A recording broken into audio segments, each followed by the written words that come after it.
جو دوست عمرہ کے لیے گئے تھے ان کی زبان سے بھی کچھ سننا پسند کریں گے، تو میں ان سے گزارش کرتا ہوں کہ آگے تو ہم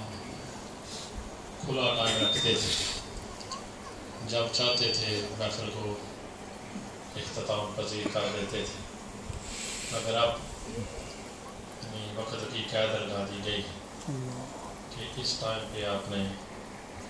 مسجد کو خالی کرنا ہے، تو پھر اس کے پیش نظر میں چاہتا ہوں کہ شاہ صاحب کا یعنی جو کچھ یہ سنانا چاہیں، چاہے نعت میں سنائیں یا نثر میں سنائیں، جو کچھ اپنی محبت سنائیں ہمیں حاضر ہیں، مگر تھوڑی سی وقت کی قید ہے، اس ٹائم میں مہربانی فرمائیں 8:30 تک جو کچھ سنائیں ان کی مہربانی ہے، کیونکہ اس کے بعد کچھ دوستوں نے بھی سننا، اور میں جو ہے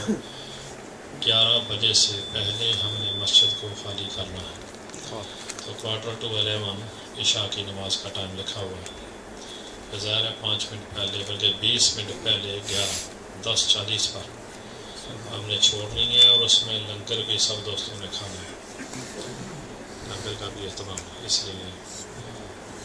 نعرہ تکبیر، اللہ اکبر، نعرہ رسالت، یا رسول اللہ، نعرہ تحقیق، محفل درود و سلام زندہ باد، حضور خواجہ خواجگان زندہ باد، سخی سلطان زندہ باد، والی شاد پور شریف زندہ باد، قبلہ شاہ صاحب زندہ باد۔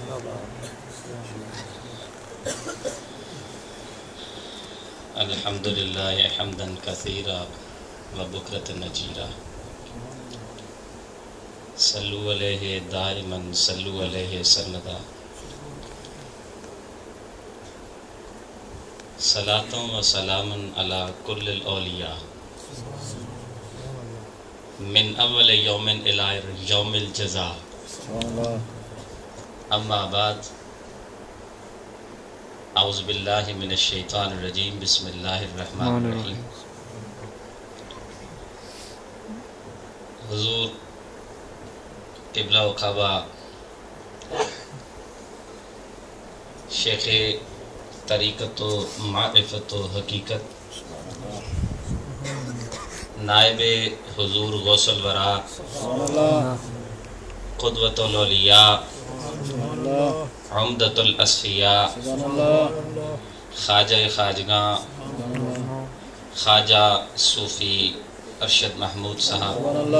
اسلمی نقشبندی دامت برکاتہ العالیہ، دیگر یاران طریقت، سچی بات یہ ہے کہ وہ جو شاہ صاحب کے گلے میں آپ ہار دیکھ رہے ہیں، آپ لوگ تو قیمتی ہار کوئی ٹیسکو سے خریدتا ہوگا، کوئی ازڈا سے، کوئی بڑی بڑی مارکیٹوں سے۔ میں نے سوچا کہ طاہر شاہ تو بڑا ماڑا ہے، تیرا کم بھی کوئی چنگا نہیں، بس ایک نسبت چنگی ہے جس کو یہ خواجگان سلام کرتے ہیں، اور یہ جس پاک مقدس مطہر ہستی کی بارگاہ سے اور اس سے پہلے ساری کائنات کی عظیم بارگاہ جہاں پر تمام اولیاء اور انبیاء جھکتے ہیں، نہ صرف اولیاء اور انبیاء بلکہ فرشتے، ملائکہ مقربین، جبرائیل امین جیسی ہستی، بلکہ خود رب کریم وہاں اپنی توجہات فرماتا ہے۔ بارگاہ سرور کشف رسالت صلی اللہ تعالی علیہ وسلم کے حضور حاضری کا شرف لوگ جاتے ہیں، مدینے کو دیکھتے ہیں، بڑے خوش نصیب ہیں، لیکن یہ وہ ہیں کہ جن کو مدینے والا دیکھتا ہے، نہ صرف دیکھتا ہے بلکہ ان پر وہ عطا کی، رحمت کی، کرم کی، جود کی برکھا برساتا ہے۔ سچی بات ہے، میں بھی بے مایا مسکین کم ترین حقیر، ان سے وہی رحمت کے چھینٹے لینے آیا۔ تو سوچا، اور پھر ایک کتاب میں پڑھا تھا کہ ایک دفعہ حضرت سیدنا ابو بکر صدیق رضی اللہ تعالیٰ عنہ نے، موسم بہار تھا، تو کچھ پھول چن کر اپنے ہاتھوں سے ہار بنا کر حضور کی بارگاہ میں جا کر پیش کیا تھا، تو یہ بھی حضور کے نائب ہے۔ تو اس لیے جیسے وہ میں نے ایک شعر میں لکھا تھا نا، ہند الولی حضرت خواجہ خواجگاں خواجہ معین الدین چشتی اجمیری رحمۃ اللہ علیہ کو کہا جاتا ہے، تو اسی طرح یورپ کے لیے جو یورپ کا عظیم الشان ولی ہے نا، وہ خواجہ خواجگاں خواجہ صوفی اسلم علیہ رحمٰن،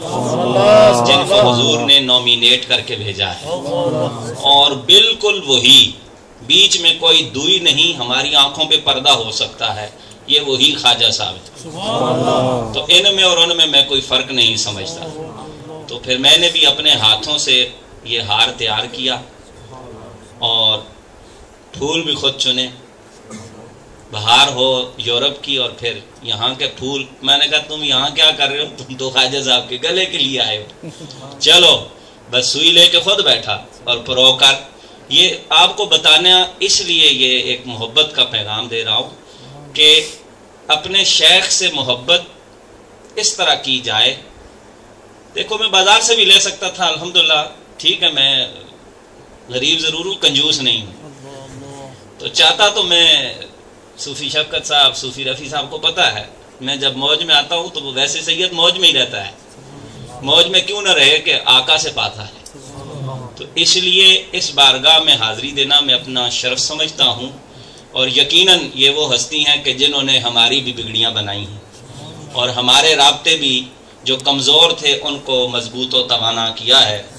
اور آپ بھی خوش نصیب ہیں، میں بھی خوش نصیب ہوں